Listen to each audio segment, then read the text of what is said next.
রাজনৈতিক দলগুলোর সঙ্গে কয়েক দফা আলোচনা করেও সংস্কার ইস্যুতে ঐকমত্যে পৌঁছাতে পারেনি জাতীয় ঐকমত্য কমিশন।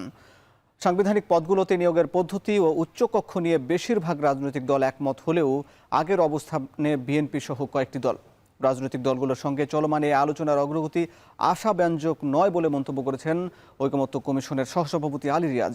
সংস্কার ইস্যুতে বিএনপির সঙ্গী দলগুলোর অবস্থান নিয়ে আলোচনা করতে চায় আজকের ভোট টেনে। সঙ্গে আছে আমি হাসিব বিল্লাহ। সংস্কার প্রশ্নে ঐকমত্য তৈরির লক্ষ্যে রাজনৈতিক দলগুলোর সঙ্গে দ্বিতীয় পর্বে মৌলিক সংস্কারের ২০টির মতো প্রস্তাব নিয়ে আলোচনা হবার কথা ছিল। এখন পর্যন্ত আলোচনা হয়েছে ৯টি বিষয়ে, ঐকমত্য হয়েছে মাত্র 2টি বিষয়ে, আর কিছু ক্ষেত্রে আংশিক ঐকমত্য হয়েছে। এই ঐকমত্য প্রস্তাব নিয়ে আলোচনা হওয়া 9টি বিষয় নিয়ে আমরা একটু আলাপ করতে চাই। শুরুতে আমরা দেখে নিতে চাই ঐকমত্য হয়েছে মাত্র 2টি বিষয়ে, সেগুলো দেখে নিতে চাই। সংবিধানের 70 অনুচ্ছেদের পরিবর্তন এবং বিরোধী দল থেকে সংসদীয় কমিটির সভাপতি, যেখানে যে দল বিরোধী দল যত শতাংশ আসন পাবে সেখান থেকে সংসদীয় কমিটির সভাপতি হতে পারবে, এই বিষয়ে ঐকমত্য হয়েছে। তবে বেশিরভাগ বিষয়ে ঐকমত্য হয়নি, যেগুলো হচ্ছে দ্বিকক্ষ বিশিষ্ট সংসদ, এখানে নিম্নকক্ষ হলেও উচ্চকক্ষ গঠন নিয়ে বেশ দ্বিমত রয়েছে রাজনৈতিক দলগুলোর মধ্যে। নিয়ে আমরা আলাপ করব আজকে। এছাড়া দেখছি যে জাতীয় সাংবিধানিক কাউন্সিল এনসিসি গঠন, এ নিয়েও ঐকমত্যে পৌঁছানো যায়নি। এছাড়া প্রধানমন্ত্রীর মেয়াদকাল নিয়েও ঐকমত্য হয়নি। এখানে এক ব্যক্তি জীবনে 10 বছর প্রধানমন্ত্রী পদে থাকতে পারবেন, এ নিয়ে দলগুলো মোটামুটি একমত হলেও বিএনপি বলছে যে সংবিধানে এনসিসি বা এ ধরনের কোনো কমিটি থাকলে তারা এই শর্তে তারা প্রধানমন্ত্রীর মেয়াদকালের বিষয়টি বিবেচনা করবেন, যদি না থাকে তাহলে। এক্ষেত্রে এছাড়া আমরা দেখছি যে 100 আসনে নারী ভোটার এবং নারী আসনে সরাসরি ভোট নিয়েই ঐকমত্য হয়নি। রাষ্ট্রপতি পদের নির্বাচন নিয়ে ঐকমত্য হয়নি। প্রধান বিচারপতি নিয়োগ এবং সংবিধানে রাষ্ট্রের মূলনীতি নিয়েও ঐকমত্য হয়নি। এছাড়া যে এই বিষয়ে ঐকমত্য হয়নি, এরপর বেশ কিছু বিষয়ে আলাপ শুরু করাও যায়নি। যদিও ঐকমত্য কমিশনের লক্ষ্য যে আগামী জুলাই মাসেই একটি জুলাই সনদ গঠন করবে, কিন্তু বেশ কিছু বিষয়ে আলোচনায় শুরু করা যায়নি। মৌলিক বিষয়গুলোর মধ্যে নির্বাচনী এলাকার সীমানা নির্ধারণ, তত্ত্বাবধায়ক সরকারের রূপরেখা, সংবিধান সংশোধন পদ্ধতি, জরুরি অবস্থা ঘোষণার প্রক্রিয়া, স্থানীয় সরকারে নারী প্রতিনিধিত্ব, জেলা সমন্বয় কাউন্সিল গঠন, এই সব বিষয়ে আলোচনা শুরুই করা যায়নি। এ নিয়ে এখন শঙ্কা তৈরি হয়েছে যে কিভাবে আগামীতে এই জুলাই সনদটা কিভাবে তৈরি করা যাবে, এ নিয়ে কিন্তু শঙ্কা তৈরি হয়েছে এবং নির্বাচন নিয়েও কিন্তু শঙ্কা তৈরি হচ্ছে। এ নিয়ে আমরা আলাপ করব। ঐকমত্য কমিশনের আলাপ আলোচনা, মত দ্বিমত, রাজনৈতিক দলগুলোর অবস্থান, এ নিয়ে আলাপ করতে যুক্ত আছেন বাংলাদেশ লেবার পার্টির chairman doctor Mostafizur Rahman Iran.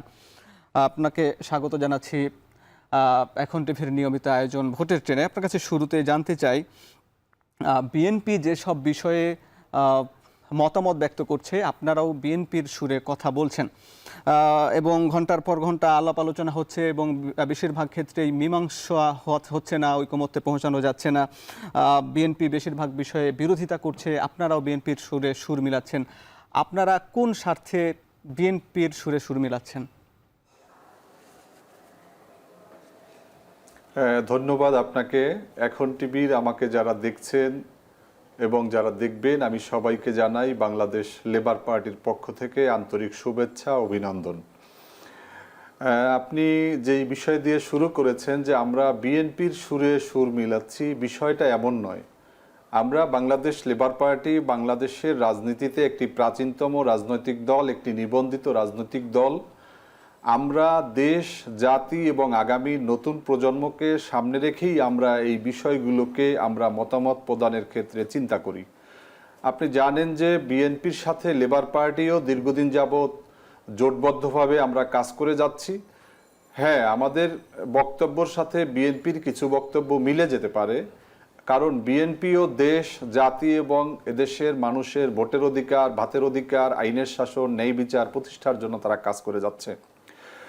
আমি প্রথমেই আপনাকে বলতে চাই যে 2023 সালের 13 জুলাই যখন বাংলাদেশে বৈষম্য বিরোধী আন্দোলন বা কোটা সংস্কার আন্দোলন নিয়ে যখন আন্দোলন হয়নি, তখন কিন্তু আমরা দেশনায়ক তারেক রহমানের নেতৃত্বে গুলশানের একটি হোটেলে আমরা 31 দফা রাষ্ট্র মেরামতের ঘোষণা করেছিলাম এবং সেখানে আমাদের সর্বপ্রথম যে আমাদের দাবিটা ছিল দেশের মানুষের সামনে যে আগামী দিনে যদি বিএনপি তথা যুগপৎ আন্দোলনের সাথে যারা জড়িত তারা যদি ক্ষমতায় যায়, আমরা এই 31টা দাবি বা 31টা বিষয়কে সামনে রেখে এটাকে প্রাধান্য দিয়ে আমরা আগামী দিনের রাজনীতি, আগামী দিনের রাষ্ট্র মেরামত আমরা করতে চাই।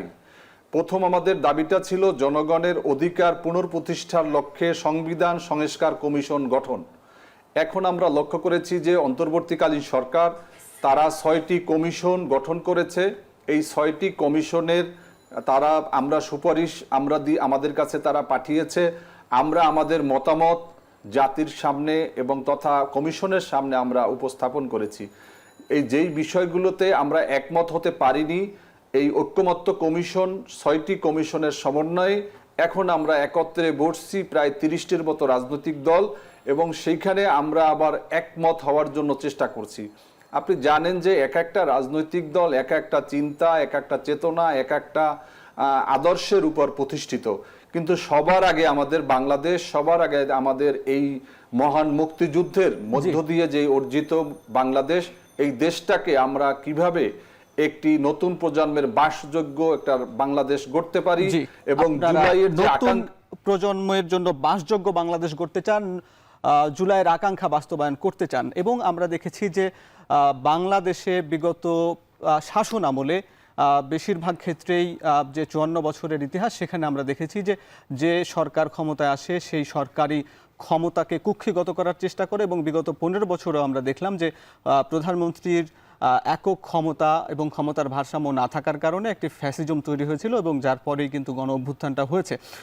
সেখানে প্রধানমন্ত্রীর এই ক্ষমতার ভারসাম্যর ক্ষেত্রে যে এনসিসি বা সাংবিধানিক পদে নিয়োগের যে বিষয়গুলো প্রস্তাবনা করা হচ্ছে, সেখানেও আপনারা বলছেন যে জনগণের অধিকার প্রতিষ্ঠায় আপনারা কাজ করছেন বা আপনাদের অবস্থান তুলে ধরছেন। সেখানে আপনারা এই অবস্থানের বিরোধিতা করছেন কেন?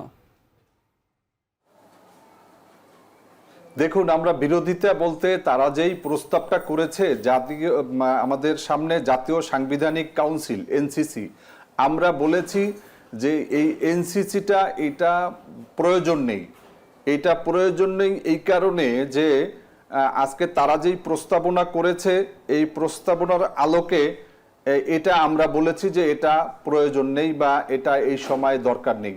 আমাদের জানেন যে আমাদের যেইগুলো আপনি বলেছেন প্রধানমন্ত্রীর দায়িত্বের কথা বলেছেন, আমরা বলেছি আমরা কিন্তু 2023 সালে 31 দফায় উল্লেখ করেছি যে প্রধানমন্ত্রীর দায়িত্ব পালনের সময়সীমা অনূর্ধ্ব 2 মেয়াদ, যেটা এখন এই কমিশন আমাদের সামনে উপস্থাপন করেছে। আমরা বলেছি যে আইনসভা, মন্ত্রিসভা, রাষ্ট্রপতি, প্রধানমন্ত্রী এবং বিচার বিভাগের মাঝে যে ক্ষমতার যে ভারসাম্য প্রতিষ্ঠা, এটা কিন্তু প্রতিষ্ঠার কথা আমরা বলেছি।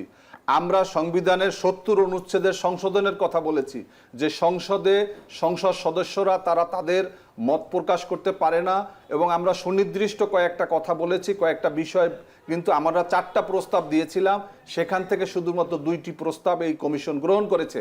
তারপরেও আমরা দেখেছি যে বিএনপির কথা আপনারা যা বলছেন বা যেগুলা প্রচারণা আছে, একটি মহল বিএনপিকে নিয়ে শুধু তাদের বিভ্রান্ত করার জন্য, মানুষকে বিভ্রান্ত সৃষ্টি করার জন্য তারা বিএনপির উপর ব্লেম গেম দেওয়া শুরু করেছে। মূলত আমরা আস্থা ভোটের কথা বলেছি, এবং আস্থা ভোট এবং অর্থ বিলের কথা বলেছি, সাথে আমরা আরো কয়েকটা বিষয় বলেছি, জাতীয় নিরাপত্তার কথা বলেছি, যে জাতীয় নিরাপত্তার প্রশ্ন যখন আসবে তখনও এই সংসদ সদস্যরা তারা সেখানে অনুচ্ছেদে এটা থাকবে যে এই বিষয়ে তারা বিরোধী কোনো ভোট দিতে পারবেন না, কিন্তু তারা মেনে নেয়নি। এটা কিন্তু খুবই জরুরি ছিল। আমরা বলেছিলাম যে যখন কোনো যুদ্ধ অবস্থার বক্তব্যটা প্রয়োজনে উল্লেখ করে দেন, যে যুদ্ধ অবস্থা বা কোনো জাতীয় সংকটকালে আমরা যেন এক কণ্ঠে কথা বলতে পারি। এই বিষয়ে কিন্তু তারা কথা বলেন না। আমরা এমন কথা বলতে চাই না যে আজকে ঐক্যমত্য কমিশন তারা মূলত প্রধানমন্ত্রী খুনি হাসিনাকে সামনে রেখে আজকে তারা সংবিধান সংশোধনের উদ্যোগ নিয়েছে। আমরা মনে করি না যে এক হাসিনা বাংলাদেশে ফ্যাসিস্ট হয়েছে বা বলে ফ্যাসিজম সৃষ্টি করেছে, এজন্য পরবর্তী যেই সরকারগুলো আসবে তারা যেন কাজ করতে যাতে তাদের বাধা না হয়। আমরা এজন্য কিন্তু এটিও আশঙ্কা আছে যে প্রধানমন্ত্রীর ক্ষমতাকে যদি কোনোভাবে আটকানো না হয় বা কোনোভাবে তাকে নিয়ন্ত্রণ করা না হয় বা এই ক্ষমতার এই পদকে, তাহলেও ফ্যাসিজম যে কোনোভাবে তৈরি হতে পারে বলে একটি আশঙ্কা আছে। আমরা এই নিয়ে আরও আলাপ করবো আপনার সঙ্গে। আপনি যুক্ত থাকুন ভোটের ট্রেনে। দর্শক, নিচ্ছে একটা বিরতি, ফিরছে একটু পরেই।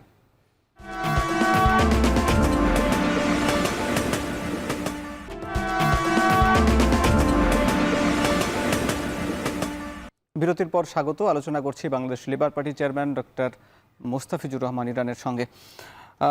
ইরান ভাই, আপনাকে এক কথায় যদি একটু জানতে চাই যে প্রধানমন্ত্রীর মানে অতীতের অভিজ্ঞতা থেকে আমরা যদি একটা প্রশ্ন করি যে ক্ষমতার ভারসাম্যর প্রয়োজন আছে কিনা, আপনি কি মনে করেন? অবশ্যই ক্ষমতার ভারসাম্যের প্রয়োজন আছে। এজন্যই তো আমরা এটা আরো 2 বছর আগে 2023 সালে আমাদের বক্তব্য তো পরিষ্কার জাতির সামনে।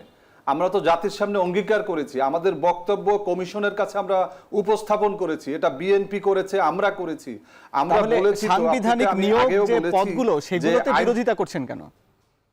প্রধানমন্ত্রী বিচার বিভাগের মাঝে ক্ষমতার ভারসাম্য সৃষ্টি করতে হবে, প্রধানমন্ত্রীর ক্ষমতা কমাতে হবে।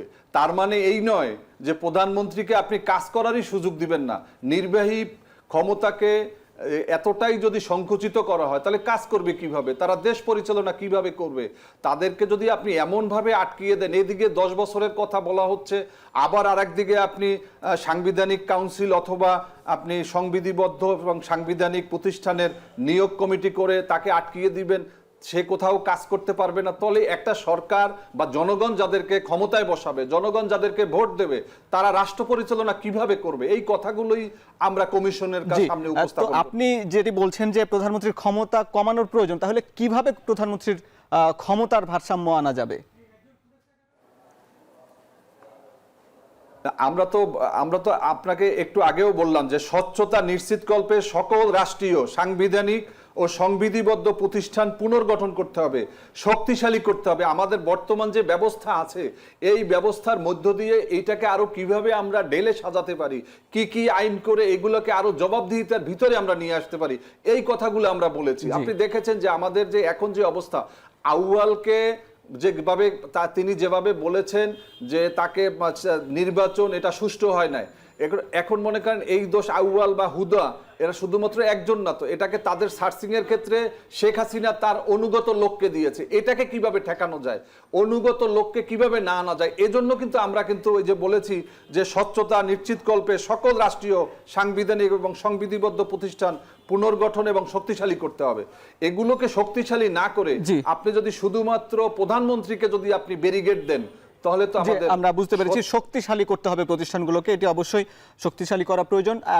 আরেকটা বিষয় আপনার কাছে জেনে নিতে চাই যে উচ্চকক্ষে সমানুপাতিক নিয়ে যে বিতর্কটা হচ্ছে, একটা বড় একটা অংশ বিভিন্ন রাজনৈতিক দল, বলা যায় যে প্রায় 30টি রাজনৈতিক দলের মধ্যে প্রায় 23টি রাজনৈতিক দলই মনে করে যত ভোটার সংখ্যা তার আলোকেই উচ্চকক্ষ গঠন হবে সংখ্যানুপাতিক ভিত্তিতে, এবং বিএনপি সহ আপনারা কয়েকটি দল মনে করছেন যে নিম্নকক্ষের আসনের ভিত্তিতে উচ্চকক্ষ। যদি তাই হয়, নিম্নকক্ষ এবং উচ্চকক্ষের যদি একই রকম হয় উচ্চকক্ষ, তাহলে আসলে পার্থক্যটা কোথায় থাকলো? দেখুন, আমরা বলেছি যে উচ্চকক্ষের কথা আমরাই কিন্তু বলেছি যে এটা সবাই বলার আগে আমরা বলেছি যে উচ্চকক্ষ দরকার, 2টা নিম্নকক্ষ এবং উচ্চকক্ষ হবে। এখন উচ্চকক্ষের গঠন নিয়ে আমরা বলেছি যে যে কয়টা আসন পাবে তার ভিত্তিতে কিন্তু তারা কিন্তু এটা কিন্তু আমাদের বিরাজমান বর্তমান অবস্থায় কিন্তু এটা আছে, এটা নতুন করে এটাকে পিআর নেওয়ার কোনো দরকার নেই। এখানে যেই দল যে কয়টা আসন পাবে এটা আমাদের, এটা নিয়ে তো আমার আসলে বড় কোনো সমস্যা হয়নি। এটা আমরা ম্যাক্সিমাম দল কিন্তু আমাদের এই দাবিতে আমরা একমত যে আমরা যেই দল যতটা আসন পাবে ওই আসনের ভিত্তিতে, এখন যেমন বেশিরভাগ দলই কিন্তু আসনের ভিত্তিতে নয়, ভোটারের সংখ্যার ভিত্তিতে বলছে। কিন্তু যদি তাই হয় আপনাদের দাবি অনুযায়ী, উচ্চকক্ষে গঠনের প্রয়োজনীয়তা কি? যদি নিম্নকক্ষ উচ্চকক্ষ যদি একই রকম হয়, উচ্চকক্ষ তো এই জন্যই দরকার যে সেখানে আমাদের যে সমাজের বিভিন্ন কি বলে শিক্ষাবিদ, অর্থনীতিবিদ, সাংবাদিক, রাজনীতি, বিভিন্ন পেশার যে সমস্ত জনগোষ্ঠীর লোক আছে তাদেরকে সেখানে নিয়ে একটা অভিভাবক পরিষদের মতো রাষ্ট্রের সর্বোচ্চ একটা কাঠামো হিসাবে এই উচ্চকক্ষ থাকবে, এটাই আমরা মনে করি, বা এটাই বিএনপি সহ আমরা যারা যুগপৎ আন্দোলনের যারা আছি। একই সঙ্গে এই অভিযোগটাও শোনা যাচ্ছে বিশিষ্ট জনদেরকে নিয়ে, জি আজকাল এই অভিযোগটা শোনা যাচ্ছে যে যেসব রাজনৈতিক দল বিএনপির সঙ্গে অতীতে যুক্ত ছিল বিভিন্ন আন্দোলন সংগ্রামে, তাদেরকে নির্বাচনে নিম্নকক্ষে তারা যদি জায়গা না পায়, আসন না পায়, তাহলে তাদেরকে উচ্চকক্ষে প্রস্তাব দেবে বিএনপি। আসলে কি তাই? আপনি কোনো প্রস্তাব পেয়েছেন কিনা? দেখুন, গোড়ার আগে তো গাড়ি জুড়ে দেওয়া যায় না। এখন পর্যন্ত উচ্চকক্ষ হয় নাই। এই উচ্চকক্ষ হওয়ার আগে আমাদের বা বিএনপির সাথে যারা আছে তাদেরকে উচ্চকক্ষে মেম্বার বানাবে, এজন্য তারা এই বিষয়টা বলতেছে। এটা একটা হাস্যকর এবং একটা কি বলবো অগ্রহণযোগ্য একটা কথা। এটা মূলত যারা এই পক্ষে যারা নাই তারাই বিভিন্ন ধরনের এই সমস্ত কথা বলে মানুষকে বিভ্রান্ত করার চেষ্টা জি, আপনার সঙ্গে আলাপ করবো, আপনি যুক্ত থাকুন। দর্শক, ভোটে টেনে নিচ্ছে আরো একটা বিরতি, ফিরছি একটু পরে।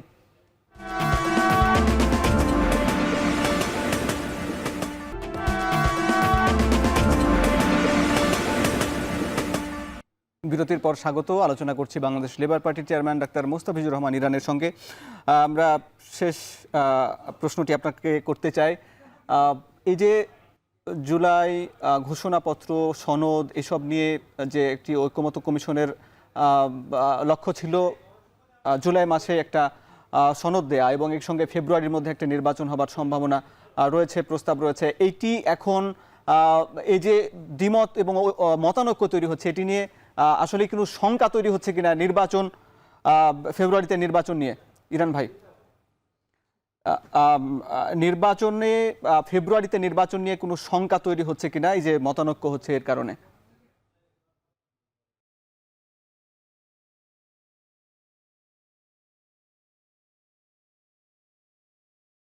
যে ইরান ভাই, আপনি হয়তো আপনি কি শুনতে পেয়েছেন কিনা, আমি আবার আপনার কাছে জানতে চাই যে মতানৈক্য তৈরি হচ্ছে রাজনৈতিক দলগুলোর মধ্যে, তাহলে সে অনুযায়ী ফেব্রুয়ারিতে নির্বাচন নিয়ে কোনো শঙ্কা তৈরি হচ্ছে কিনা জানাবেন।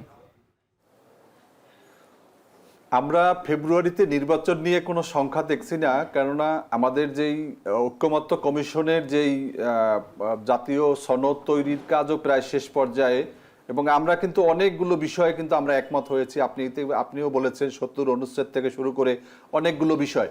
আমরা মনে করি যে আগামী ফেব্রুয়ারির মাসেই নির্বাচন হবে এবং এদেশের মানুষ দীর্ঘ 17টি বছর যাবৎ তারা ভোট কেন্দ্রে যেতে পারে নাই, তারা তাদের প্রার্থীকে ভোট দিতে পারে নাই। তারা সেই উৎসবের মধ্য দিয়ে একটি নির্বাচন অনুষ্ঠিত হবে।